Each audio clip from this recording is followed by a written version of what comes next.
ধুর, রাত পোহালে কালকে থেকে আমার পরীক্ষা, এদিকে সিলেবাসই শেষ হয়নি। মা বলেছে পরীক্ষায় ফেল করলে আমাকে বিয়ে দিয়ে দেবে। বিয়ের পর যদি আমাকে রান্না করায়, বাসন মাজায়, কাপড় কাচায়, আমার তো এত সুন্দর সুন্দর হাত, স্কিন সব নষ্ট হয়ে যাবে। আমি বিয়ে করব না, আমি বিয়ে করব না। না না, এর থেকে যদি আমি সারা রাত পড়াশোনা করি তাহলে ঠিক আমি পাশ করে যাব। আমাকে পাশ করতেই হবে। সারা রাত পড়বো আমি। একটা কাজ করি।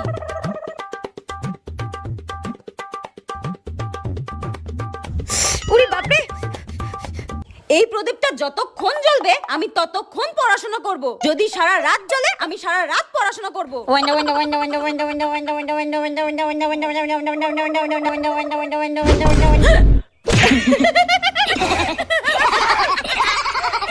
ভগবানও চায় না যে আমি সারা রাত জেগে পড়াশোনা করি। ভগবান আমাকে এমনি পাশ করিয়ে দেবে। তাহলে আর কি, বই তোলো আর ফোন ঘাটো, আমি এমনি পাশ করে যাব।